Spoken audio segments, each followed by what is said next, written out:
जैन सभी भाइयों को कैसे हो आप सभी। उम्मीद करता हूँ आप सभी स्वस्थ होंगे, मस्त होंगे तथा अपनी परीक्षा की तैयारी अच्छी तरीके से कर रहे होंगे। आज हम इस वीडियो में कोण के बारे में पढ़ेंगे। कोण क्या होता है, ये कितने प्रकार के होते हैं तथा उनके मध्य क्या क्या संबंध होता है। तो हम कोण की परिभाषा देखते हैं। कोण होता है दो किरण जिनका एक उभयनिष्ठ प्रारंभ बिंदु हो तथा उन दो किरणों के मध्य बने चाप को कोण कहते हैं।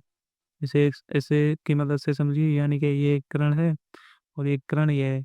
इनका उभयनिष्ठ प्रारंभ बिंदु ये है, तो ये प्रारंभ बिंदु है, इसे शीर्ष कहते हैं। उभयनिष्ठ प्रारंभ बिंदु के मध्य जो ये चाप बन रहा है, इसी चाप को क्या कहते हैं, कोण कहते हैं। और जो ये किरण है, इन किरणों को क्या कहते हैं, भुजा कहते हैं। समझ में आया आपको। यानी कि उभयनिष्ठ बिंदु से प्रारंभ होने वाली किरणों के मध्य बने चाप को कोण कहा जाता है। अब हम कोणों के प्रकार के बारे में देखते हैं। तो ये हमारा सबसे पहला प्रकार है न्यून कोण। न्यून कोण क्या होता है? ऐसा कोण जिसका मान, यानी कि थीटा, थीटा को हम कोण मान लेते हैं। ये हमारा थीटा हो गया कोण जिसका मान 90 डिग्री से तो छोटा हो, 90 डिग्री से छोटा तथा 0 डिग्री से बड़ा हो, तो ये इस कोण को कहते हैं हम न्यून कोण। इसे देखते हैं। यानी कि ये हमारा थीटा हो गया, जो थीटा जो है ये 0 डिग्री है, यानी कि ये 90 डिग्री है। तो ये अब इस 90 डिग्री से तो ये छोटा कोण हो तथा 90 डिग्री से छोटा हो और 0 से बड़ा हो, तो ये कोण होता है हमारा न्यून कोण। अब समकोण क्या होता है? यानी कि ऐसा कोण जिसमें थीटा बराबर 90 डिग्री को, यानी कि इस प्रकार ये होता है हमारा समकोण। ये 0 डिग्री और ये हो गया हमारा 90 डिग्री। ऐसा कोण जिसमें थीटा 90 डिग्री के बराबर हो, ये होता है हमारा समकोण। और अधिक कोण क्या होता है?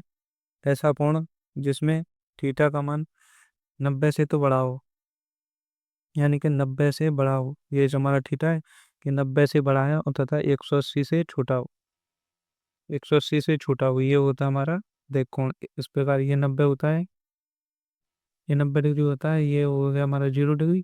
तो ये 90 से बड़ा, यानी कि ये इतना 90 से बड़ा, तो ये वाला कोण हो गया हमारा थीटा।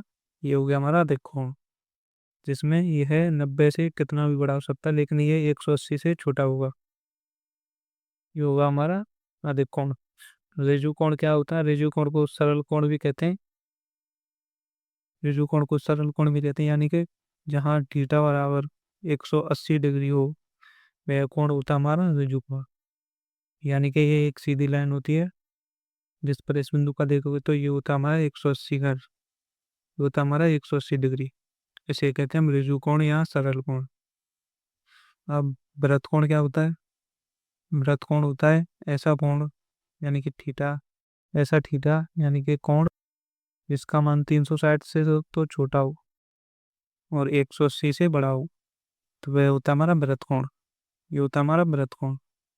जैसे हम चित्र से देखते हैं, जैसे कि इसमें ये हमने बनाया, तो ये तो गया हमारा 0 डिग्री। तो ये अंदर वाला जो कोण है, ये तो ये वाला कोण तो हो जाएगा हमारा, ये थीटा हो जाएगा, ये तो हो जाएगा हमारा न्यून कोण। और ये जो ये बाहर वाला है, ये होता है हमारा वृत्त कोण। वृत्त कोण इस प्रकार ये थीटा जो है, ये हमारा 180 से तो बड़ा होना चाहिए तथा 360 से छोटा होना चाहिए। और पूर्ण कोण क्या होता है?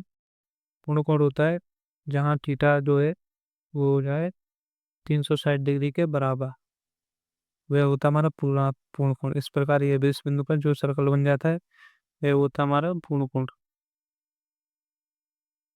पूर्ण कोण इसे दोबारा से देखते हैं। ये हमारे कोणों के प्रकार थे, इतने ही कोण होते हैं।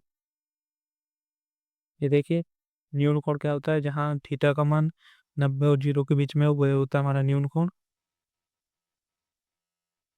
तो है तो होता है हमारा न्यून कोण। समकोण जहाँ थीटा का मान जो है 90 डिग्री हो जाए, वे होता है हमारा समकोण। थीटा का मान 90 डिग्री हो जाए।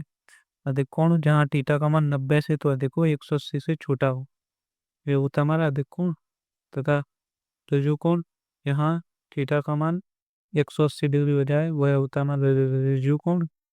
तथा वृत्तकोण जहाँ थीटा का मान 180 से छोटा तथा 360 से छोटा 180 से बड़ा हो, तो वह होता हमारा वृत्तकोण। और पूर्ण कोण होता है जहाँ थीटा जो है 360 डिग्री के बराबर कंप्लीट हो जाए, वह होता हमारा पूर्ण कोण। ये हमारे कोणों के प्रकार थे।